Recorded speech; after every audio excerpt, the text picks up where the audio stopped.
svima! Evo imamo još jedan retrofit kao što ste vidjeli iz naslova. Nakon što sam sve već skoro napravio na BMW-u izvana i iznutra, našlo se još nešto. Čekaj.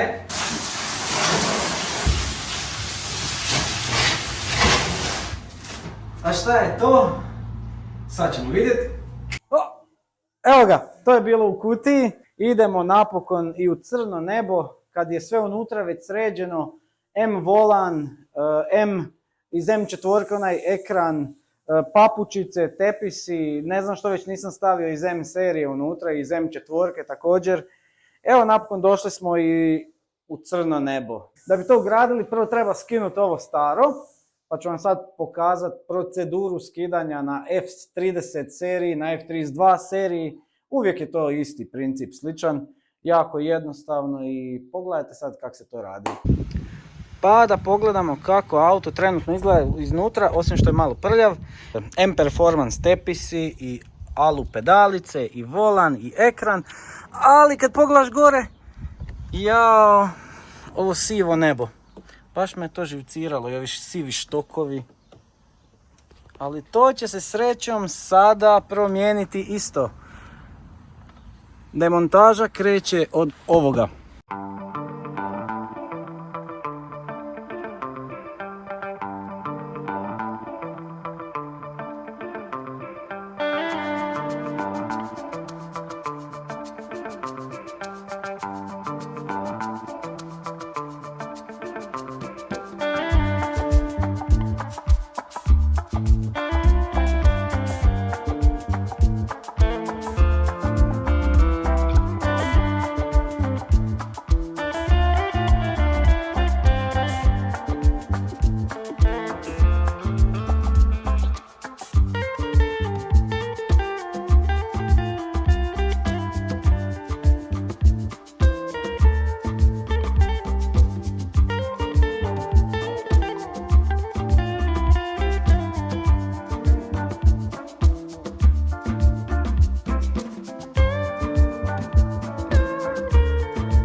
Ovaj dio me namučio dobrih 15 minuta možda.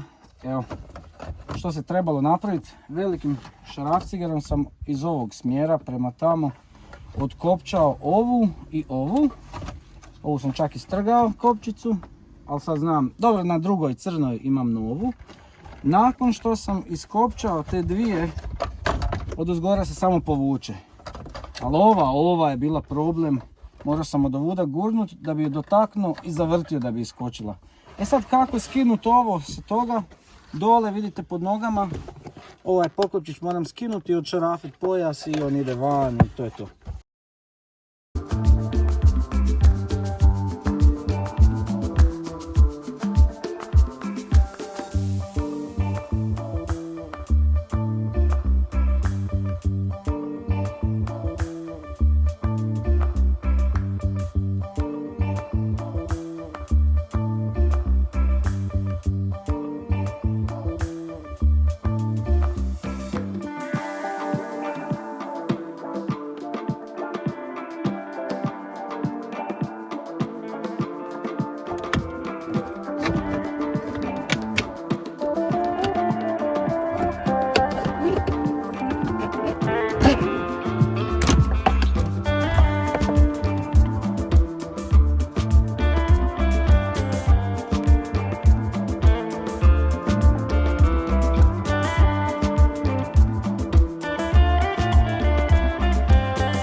Još ove tu.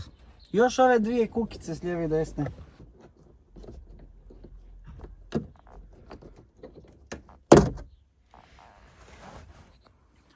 Zašto sam gurnuo dva šarafcigera? Jedan je išao ovdje tu, drugi je išao u tu drugu. I onda se, vidite, jedan raširi ovak tamo, drugi onu stranu i zato tako lako izađe.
Nije stresno biti retrofiter, pogotovo kad nešto radiš prvi put. Ali evo, možda oko sat vremena zbog ovog snimanja i svega mi je trebalo da skinem sve to. A sad ide obrnutim redoslijedom. Prvo ide krov i ove sitnice koje sam skidao, kako sam pokazao u videu, tako se vraćaju sve na kraju. I sad ću vam pokazati kako je to ispalo.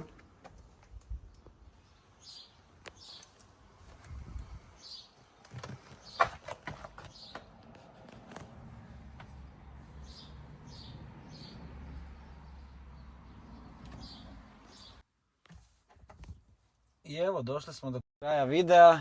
Kao što vidite, crno nebo je složeno i svi elementi. Pa imam još za kraj reći samo par savjeta za vas koji mislite to raditi. Prvi put vam je to. Uvijek pogledajte u ovim novim elementima što želite ugraditi sa stražnje strane, kako izgledaju one kopčice, u kojem su smjeru, da znate u koji smjer trebate počupati ih van, jel? I jedna stvar se još dogodila, kad sam skidao pojas, dao sam kontakt na autu da pomaknem sjedalo, da si napravim više mjesta. Tu se valjda nešto zblesiralo i dobio sam ovu grešku. Uglavnom, samo sam otišao do svog lokalnog automehaničara i poništio sam grešku i ona je nestala. Vjerojatno se zblesiralo taj za pojas kad je bio kontakt, a on je ušao previše, namotao se nego što je, ne znam, namijenjeno. No, to je to. Hvala vam što ste pratili ovaj video do kraja i vidimo se uskoro u novom videu. Pozdrav!